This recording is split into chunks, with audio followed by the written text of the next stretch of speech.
Hello again, everybody. We're going to be battling this turd as he's got his new Shadow Giratina lineup, and this is going to be for the Delightful Days Takeover. It's all at midnight your local time, so it does need to be August 11th midnight again, or beyond, of course, after midnight. What you'll see starting off is going to be, of course, the Persian. That's always the first thing that Giovanni's going to throw at you, but the battle can go very differently based on which fast attack the Persian has. We talk about this every time, so if you are a follower of this channel, you're going to hear this a lot, but essentially everyone should know that you really want to address the fight if you are struggling with any Team Go Rocket fights at all. You want to address it based on the typing and kind of what that fast attack is, and so Persian having Scratch right here, I would say generally for most people is the harder of the two options. If you have Annihilate, that is like the cream of the crop. That's one of the best counters for this, if not the best counter entirely, because you could be doing super effective damage, which is fighting, but also Annihilate gonna have some epic resistance with that ghost type,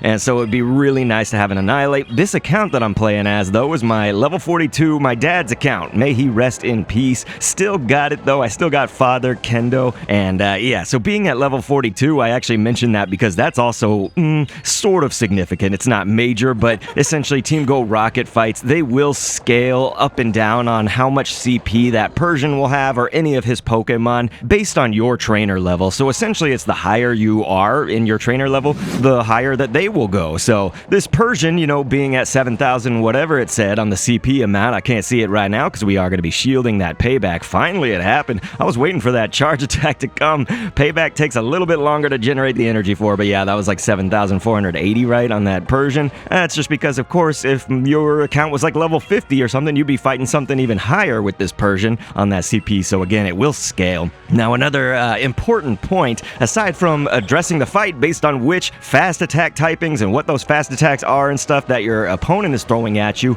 you also want to consider which Pokemon Giovanni's gonna have, right? So oftentimes you'll fight, you know, this is what I will do, is I will fight at least once, try to just use my whatever counters I think are generally for Giovanni. We know that he's got a Persian in the front, and we know generally he's gonna have which Pokemon he's gonna have at the end, right? Because they always announce it. And so you saw that we threw in Excadrill, great for that fight against the Nidoking. Unfortunately, Excadrill also had to do a lot of the heavy lifting for the Persian as well, just because Persian with Scratch, right? And when we're above level 40, it can get a little bit tough if I'm also doing this, which is all of my videos have Pokemon below 1500, unless I say otherwise, but you know, the 9.8 times out of 10, right? I'm using Pokemon that are 1500 CP or below, and so I really like the choice of Ninetales right here. It does have to be the Alolan Ninetales for that fairy typing, but also the Ice. So being able to use Ice, of course, against Giratina, I was going to call it Giovanni, is good because Ice is going to be super effective. But you have several choices, you know, for instance, Ghost, because Ghost is super effective against Ghost. The problem with Ghost is that,